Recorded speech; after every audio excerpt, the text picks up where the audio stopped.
நம்ம பார்க்கும்போது Bertrand Russell. So Russell வந்து இங்கிலாண்டை சேர்ந்த ஒரு வெஸ்டர்ன் திங்கர் தான். இவர் கிரேட் மேத்தமெட்டிஷியன், ஹிஸ்டாரியன் கூட. லிட்ரேச்சர்லையும் இவர் நிறைய கான்ட்ரிபியூட் பண்ணியிருக்காரு. அதுக்காக இவருக்கு நோபல் ப்ரைஸ் கூட கிடச்சிருக்கு 1950. இவர் அந்த காலத்தில் நடந்த வேர்ல்டு வார் 1, 2 இதெல்லாம் அவருக்கு பிடிக்கவே இல்லை. ஏன்னா he is a true supporter of world peace. இந்த சண்டை போடுறவங்களாம் அவருக்கு பிடிக்கவே பிடிக்காது. ஸ்டாலின் அப்புறம் ஹிட்லர் எதிர்த்தெல்லாம் இவர் பேசியிருக்கிறாரு. அண்ட் இவரோட ஒர்க்கான on education and social order ரொம்ப ரொம்ப முக்கியம். இந்த ஆன் எஜுகேஷனுக்கு இன்னொரு டைட்டில் தான் வந்து என்னென்னா, எப்படி ஒரு சொசைட்டியில் குழந்தைங்களுக்கு எஜுகேஷன் மூலயமா நம்ம நல்ல விஷயங்களை வந்து கொண்டு வர முடியும். ஸோ அந்த குழந்தைங்களாம் அவங்களோட இன்ட்ரெஸ்ட்டை புரிஞ்சு அவங்களுக்கு எப்படி நம்ம கற்றுக் கொடுக்கலாம். ஸோ அவங்களோட இன்ட்ரெஸ்ட் எதுன்னு புரிஞ்சு கற்றுக் கொடுக்கும்போது அவங்களால இன்னும் கொஞ்சம் பெட்டராக அண்டர்ஸ்டாண்ட் பண்ணிக்க முடியும் அப்படிங்கிறது தான் இவரோட கான்செப்ட்.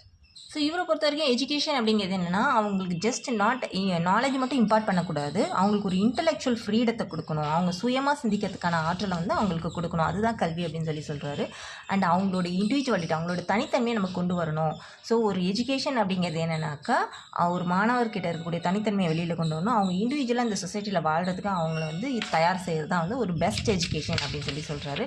ஸோ எஜுகேஷன் மூலிமா அவங்களுக்கு வைட்டாலிட்டி, கரேஜ், சென்சிட்டிவ்னஸ், இன்டெலிஜென்ஸ் இது எல்லாமே வந்து வளரணும் அப்படிங்கிறது தான் இவரோட கான்செப்டாக இருக்குது. அண்ட் வழக்கம் போல் இதில் ஃபியூ கொட்டேஷன்ஸை ஆட் பண்ணியிருக்கேன். இதெல்லாம் நம்ம ரசலோட கொட்டேஷன்ஸ்.